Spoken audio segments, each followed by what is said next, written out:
Unicorns and dragons and giants, oh my. What does the Bible have to teach about that? Well, just stay tuned and you'll find out.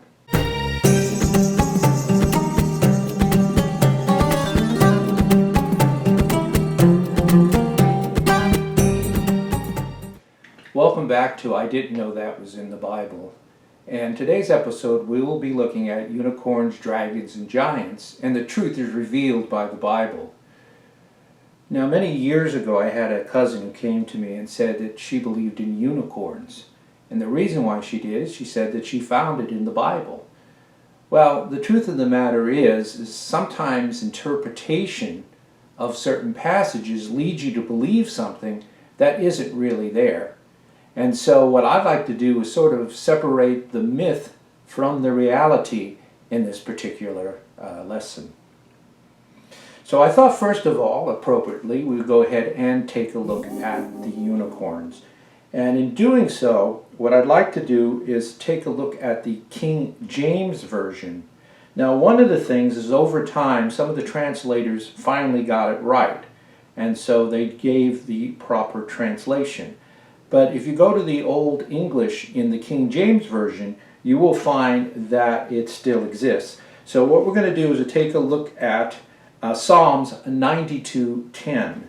Psalms 92:10, which reads, "But my horn shalt thou exalt like the horn of a unicorn, and I shall be anointed with fresh oil." So we see the word unicorn there. Now in Numbers, Deuteronomy, Job, and Isaiah, they all use the word unicorn quite consistently. And the term, if you were to go into the ancient Hebrew, is rame, R-E-M. And what that means is really a wild bull or an ox. So that is what is being described there in these particular passages. So I guess we could sort of mark this as a myth in a way, if they were to interpret it the way it was written in the King James Version. So let's move on to our next topic, which is that of dragons. So let's turn to the book of Job, and what we're going to be looking at is chapter 40, and we're going to be reading verses 15 through 24. So the book of Job, chapter 40, verses 15 through 24.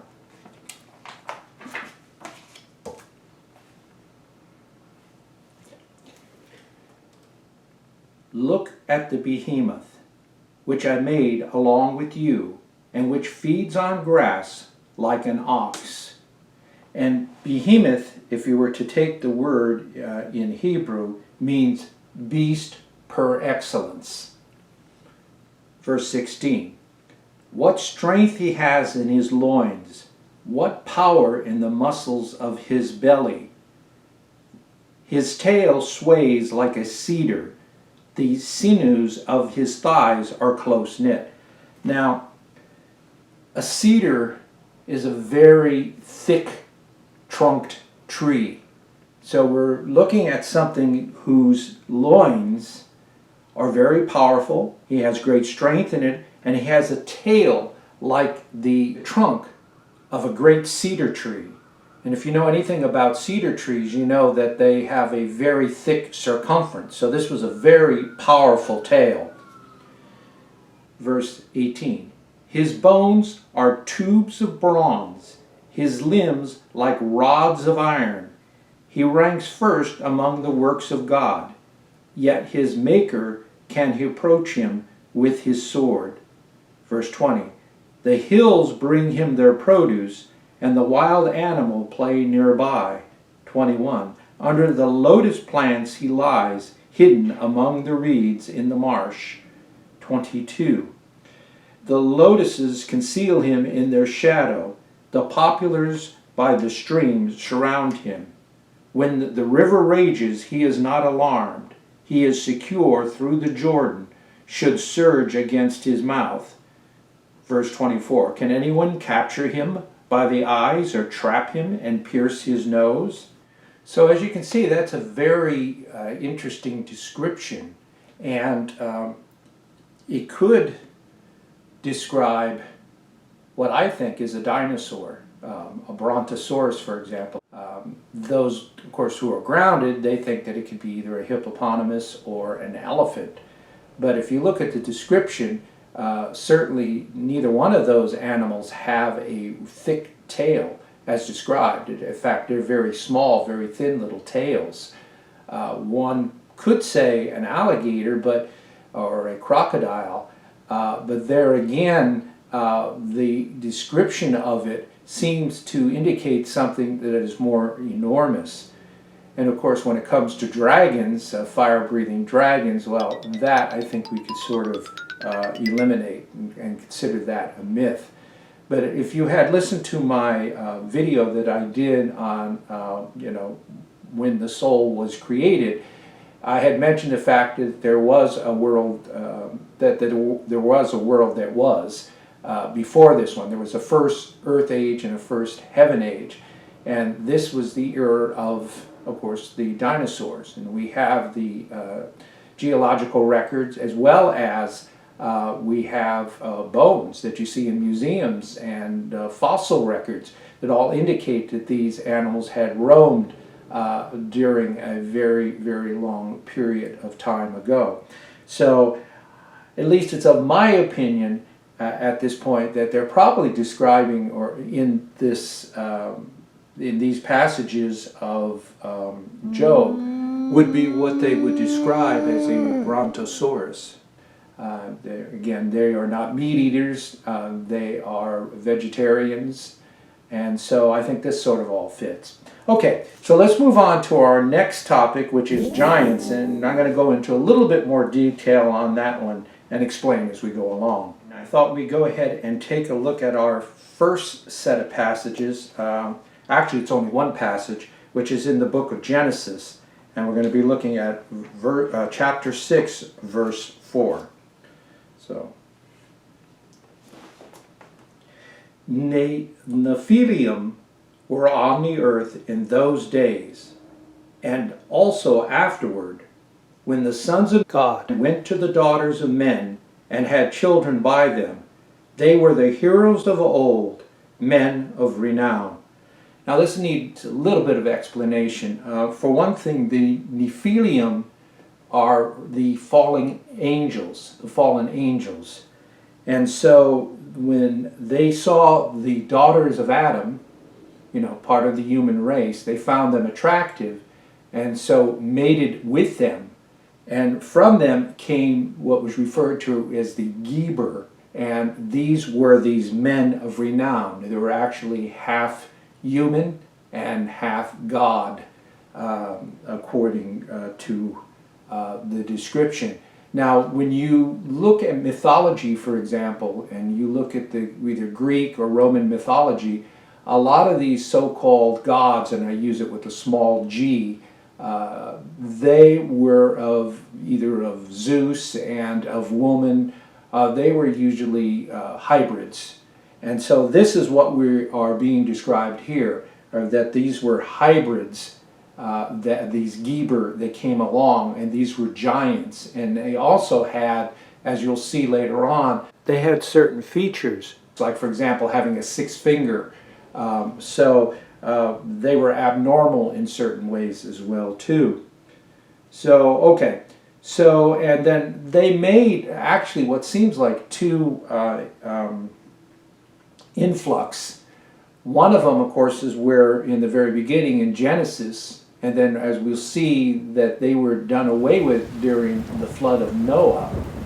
But then they reappear later on, and when we get, to Samuel and some of those books, when you describe Goliath, for example, the giant Goliath, it is thought that they may be came from this second influx of fallen angels that come down and had mate with woman and had created these strange hybrids.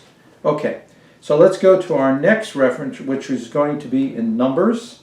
And we're going to go to chapter 13 of Numbers, and we're going to be looking at verse 31. Okay? And just to lay a little groundwork, this is when the spies were sent in as they reached on the border of the Promised Land. And they had sent some spies in to sort of reconnoiter the Promised Land to see what was there. And then, of course, they came back with this report. So, again, Numbers chapter 13, and we're going to be reading verse 31. But the men who had gone up with him said, "We can't attack those people. They are stronger than we are." And they spread among the Israelites a bad report about the land they had explored. They said, "The land we explored devours those living in it. All the people we saw there are of great size. We saw the NEPHILLIM there. The descendants of Anak come from the NEPHILLIM. We seemed like grasshoppers in his own eyes, and we looked the same to them." So, again, we're describing these great giants that they found in the Promised Land, and it refers again to the NEPHILLIM. And this was, of course, one of the reasons that they had convinced the others not to go into the Promised Land, and why it is that they ended up wandering out in the desert for 40 years until the generation had died off before the children can, under Joshua, return back into the land and claim it. So that was their punishment for that. Okay, let's take a look now at Deuteronomy chapter 2, verse 20 and 21. That too was considered a land of the Rephaites who used to live there. The Rephaites, again, are those ancestors of these fallen angels. But the Ammonites called them Zamzummites. They were a people strong and numerous and as tall as the Amalekites. The Lord destroyed them from before the Ammonites, who drove them out and settled in their place. So, and again, when they're describing this group, they are describing these GIBBOR that came from the fallen angels. They're strong and they're numerous and they're tall. And that's described there. Now another reference, which is even a little bit more specific, is if we go to Deuteronomy chapter 3, verse 11. Okay? Here we go. And it says, "Only Og, king of Bashan, was left of the remnant of the Rephaites. His bed was made of iron and was more than 13 feet long and 6 feet wide. It is still in Rabbah of the Ammonites." Now that is one big bed. So it's pretty evident that this guy was a giant. Now Joshua had numerous references to giants. And when they use the word Raphaim or Rapha, that is the term they use, giant. That means, or it equals giant in the Hebrew. Now let's take a look finally at 2 Samuel chapter 21, verses 19 through 22. "In another battle with the Philistines at Gob, Elhan, son of Jair or Gam, the Bethlehemite, killed Goliath, the Gittite, who had a spear with a shaft like a weaver's rod. In still another battle, which took place at Gath, there was a huge man with 6 fingers on each hand and 6 toes on each foot, 24 in all. He also was a descendant from Rapha.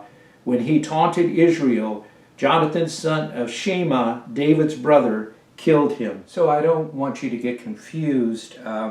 There was a copious error in this particular passage, and when it refers to the Benjamite, the translation should have read "the brother of." So what this is describing is the brother of Goliath, and not Goliath himself. So what really being said here is that this particular person in this battle with the Philistines at Gob, this Elhanan, had killed Goliath's brother. And then it goes on to describe that Goliath, of course, had this shaft that was like a weaver's rod. So, of course, we know that David had killed Goliath, and we've seen that in the book of Samuel. And again, I decided not to actually read the story of David and Goliath because quite obviously you know that particular story, so there's no need to go over that. So we find these giants mentioned in 1 Chronicles and also in the book of Job. So they're throughout the Bible. Now my opinion on this is that indeed giants did exist. It wasn't a matter of mistranslation as with the unicorns or interpretation in the case of dragons. There's plenty of evidence in the Bible that giants did exist and are a fact. In fact, we can even find some today. So we can believe that these giants did roam the earth at one time, that they were the product of these NEPHILLIM, these fallen angels, and that the reason why the first flood came along is they were trying to eliminate them, but there was a second influx, as we see with this various race that's mentioned in these Rapha. These giants did make their appearance even during the time of David, rather, in the book of Samuel. So that pretty much concludes the lesson for today. I hope you enjoyed it.